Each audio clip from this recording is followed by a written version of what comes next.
This is a quick home inspection of unit 13041.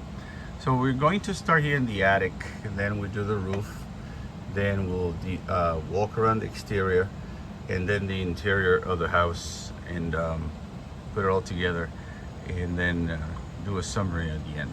I'm going to start here in the attic. The underlayment or the sheathing, or the plywood, as you can see, is in good shape. There's no staining up there, and I also was able to walk towards the end of the attic. I also looked in the attic, in the garage, so pretty much in good shape up here. Plenty of insulation. I measured it to be around 12 inches. That's usually 9 to 10 inches, and in some places it's even higher than the 12 inches. So it's a good job here in the insulation. Here's the air handler that works with the unit downstairs. It's also a gas furnace. There's a gas line right here. You require what they call a drip line right here, or a sediment leg, to collect any sediment that comes from the gas line. That's just an option to protect the unit. So the drip pan is underneath that, and it's also in good shape. Everything seems to be okay up here in the attic. So the only thing that I would need would be the sediment leg or sediment trap. So I'll go down very slowly as I go. You can see here some speaker wires. They do have some speakers installed, and there's some connections to it on the wall, so that'll probably be a good thing to have. So I'm gonna go up in the attic, on the roof, as we leave the attic, coming through here, and then we'll do the exterior and then the interior, like I said. So going up the attic, I'm sorry, I keep on saying the attic. Going up the roof line here, we can see that some of these tiles were slipped or had they were displaced. Basically I pulled them back up, so they're okay now. I also looked underneath the tiles. That is considered the underlayment or the felt paper, and that was in good shape. They last between 25 to 35 years. That depends also on the quality of the felt paper. But I lifted up a couple of the tiles. I looked underneath, and it looks in good shape. I walked from one end to the other, and this is the only thing I found. You can see here a cracked tile. It could either be replaced, or it could be epoxy. I'm going to push it up just to cover the gap a little bit better, but that's pretty much one cracked tile. This is a flash valley. This is where the rain is coming down, rain runoff, and it would need to be cleaned. So not that bad, but it could be cleaned, especially at the bottom. Called Flash Valley or Cricket, just like the bug.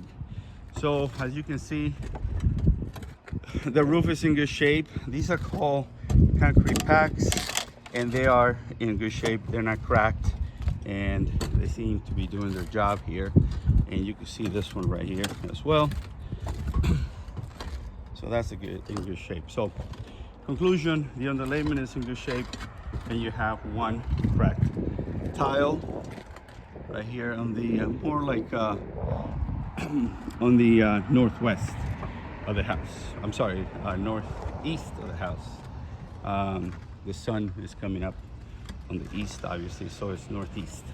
All right, so as I continue here, I'll go down the stairs very slowly, make sure that I'm okay. And then on the exterior, I start in one corner of the house. I go all the way around, come back to the same spot on the other side. And as I go around, I just point out things that would need to be corrected, and then obviously they'll be part of the report. So we're gonna start right here on this side of the fence. Some of these column caps are loose. I'll show you that in the backyard. This has the anti-siphon valve, which is a good thing, is to prevent the water from going back in your house, the water that sits in the irrigation system. The irrigation system, I turned it on, but nothing dripped. It seems that the backflow preventer for it, or the vacuum breaker, is not working. It is actually leaking, and I'll show you that when I get to it. So continue going around here. That's the main water line meter. I opened that up. So if it is not moving, that means that you have no underground leaks and that no underground problem with the water supply. Here's the vacuum breaker for the irrigation system, and it's leaking right here. Another anti-siphon valve. This is the irrigation system. I did put it on manual, but again, nothing dripped. It might be because of the vacuum breaker that you can see has been leaking for a while. So I take off this cover, the cover for the electrical panel. I check to make sure that there's no burnt wires or double tap, meaning using one breaker for more than two things. Here's the gas meter. This is where you shut it off if there is a problem. This is where you shut off the water. This is the main water supply right here. You could also shut it off at the breaker, but that would require basically a wrench or a key to turn off the water main. The windows are missing the window screen, so all throughout the structure of the house. This is what I'm talking about, loose caps. Column caps are usually basically, they call it rain caps also. They're basically decoration because the main column right here is full of concrete and rebar, and then at the end they put a cap. Some of those are loose, and I label them with an X. As you can see here, the irrigation system is not working in the back. They do have some sprinkler heads, but they're not working. So as I continue here, we get to the air conditioning unit. It is a Goodman. Goodman is somewhere in the middle of the road in terms of quality, not the greatest, not the worst, but a good steady system. Here's the information on the unit based on the serial number. Is from 2021, and it seems to be 2.5 tons, so that's a good thing here. It's behaving very well, giving me really good temperature. Here is recommended on the stem wall and the foundation. You can see some erosion that have moved some of the soil right here on this part of the house, on the west side of the house, and then a little bit also on the east side of the house as well. So it's recommended that it's covered again to protect the integrity of the foundation. So as we go look in here, we need a screen, a sliding screen that usually goes here. The doors, the rollers are in good shape. It's like pretty well done, lubricated. I checked all the windows, all the outlets, and I'll show you how I do that in a minute. So let's start in the garage. We go all the way around and come back, like I said, to the same spot.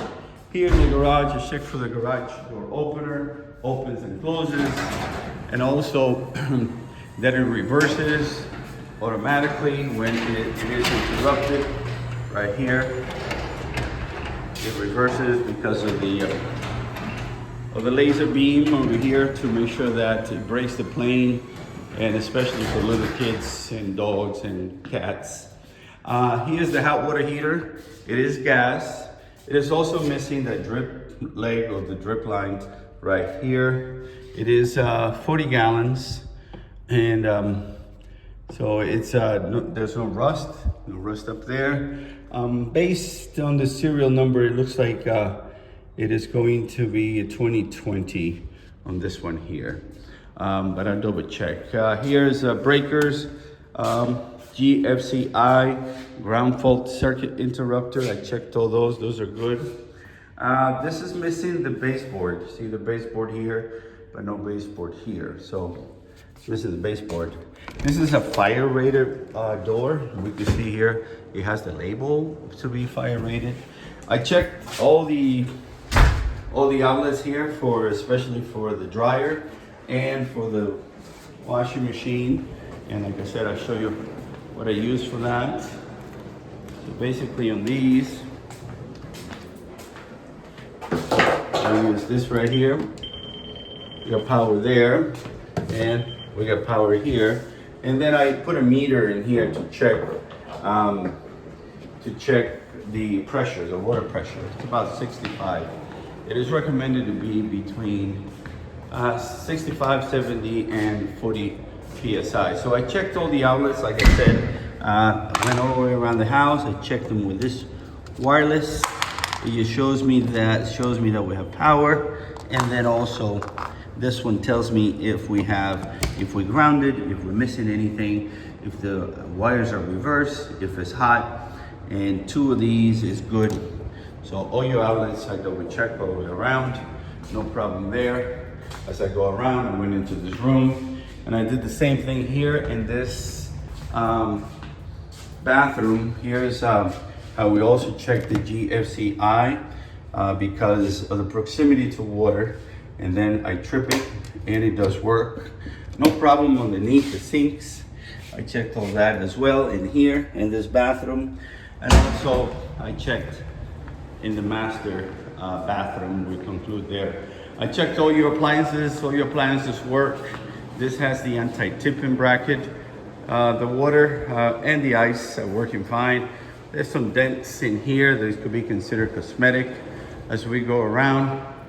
And we come over here. This is the master bedroom and master bathroom. I checked underneath as well. I left it open so I can show you. So here, no problem there. And no problem here either. So everything seems to be okay plumbing wise. So basically that is it in terms of the conclusion of of what I found. And I'll send a report. And unfortunately I have to shut off my light. But at any rate, if you have any questions, feel free to give me a call. Thanks.